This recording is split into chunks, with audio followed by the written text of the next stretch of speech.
So today I'm going to give you 5 power questions that get deals closed. And if you've ever listened to this podcast, you know I'm about doing big, fat, juicy deals. And why? Because they lead to a profitable business with the least amount of headache. And so if you want to be doing big deals, if you want less headache, if you want a business that runs on the day-to-day without you and gives you real financial freedom, you got to head over to nextlevelwholesaling.com and take that next level wholesaling assessment. It's going to rate you in the 4 core areas of your wholesaling business. That's marketing, acquisition, disposition, and accounting. It's going to take 5 minutes. It's totally confidential.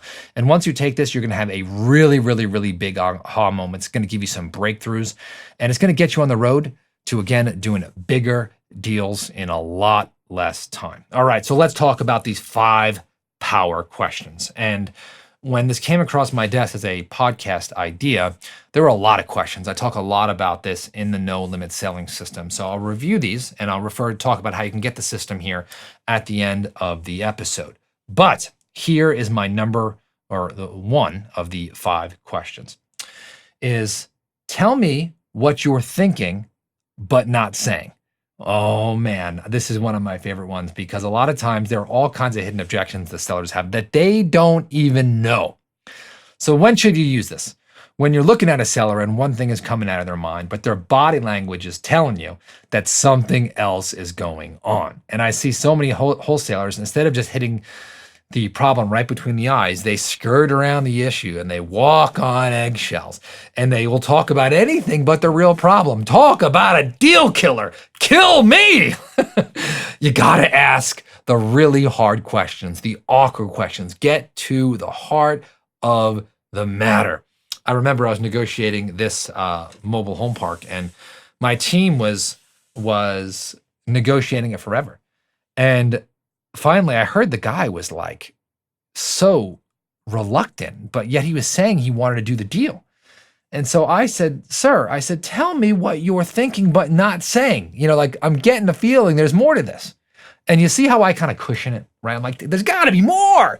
And if you watch me on YouTube right now, I'm like moving my hands and smiling. So I want you to picture me if you're listening to the podcast, because this episode is still for you. And he says, well, my daughter owns the park next door. There's 4 houses. They're all in disrepair. And I'm scared that she won't be able to sell that park without selling this one at the same time. And of course, like, this is like a whole new thing over here. We're able to solve that problem, okay, and move on in the deal, right? But if I didn't ask that question, I never would have gotten that objection, right? And that's there all the time. So practice that one. Tell me what you're thinking but not saying, because you may find that there's an objection that you never knew existed, right? Tell me what you're thinking but not saying, okay? Number 2, hey, I just want to let you know it's completely okay to tell me no. Okay, now I know that's not a question, but it's more of a statement. But after you say that, I want you to look at the seller and shut up. Mr. Seller, I know, I just want to let you know that this is not a fit. It's okay to tell me no. And no, the podcast did not go off. You want to be quiet, you want to shut up, and you want to look and see how the seller reacts, because that will flush all kinds of objections out. Sometimes it will push you towards the seller, and sometimes the seller is going to tell you that, hey, I'm not going to do business with you. I don't care, but you want an answer, yes or no. I promise you, if someone's thinking no in their mind, they ain't doing a deal with you. And don't force it, because that's no fun. And who the heck wants to force a seller to do anything? They're not even going to say yes, so let's stop pretending, right? Number 3. This is one of my favorites. If you feel like all of a sudden you're negotiating well and you're handling objections, but you just can't get the deal closed, one of my questions is, sir, how can we do business today? And that will usually flush out a hidden objection. Well, I got to talk to my sister, aunt, brother, whatever that is. But ask that question. When you ask that question, that will lead to a follow-up question, where then you can get a seller's commitment to take that next step. By the way, I talk a lot about commitments, verbal commitments, in the No Limit Selling System. It's the system that I use to train all of my acquisition specialists to close big fat $40, $50, $60, $70, $80,000 wholesale deals, even a $250,000 deal that we've done one time approximately.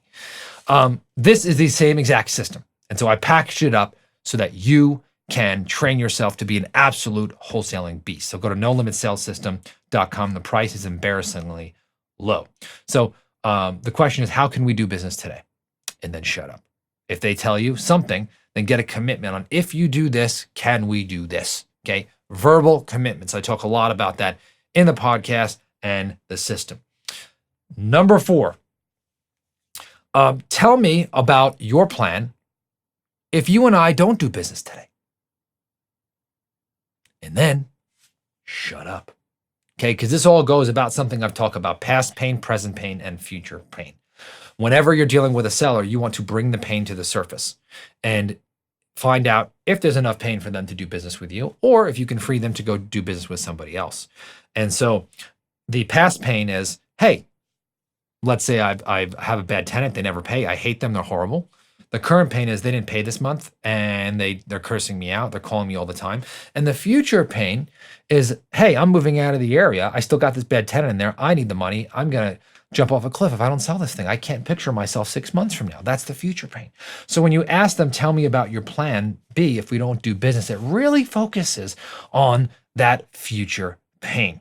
And then they will then come to the conclusion, if they don't have a plan B, that there is no plan B and you are the only option, which will then push the deal forward.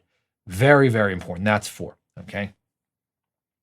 And then 5, and this is one where it's a great closing question, is if you've come to terms and all of a sudden it's kind of awkward and you don't want to be pushy, I always say, well, it sounds like, I think I could get you the price that you're asking for, right? And I think I got your timeline.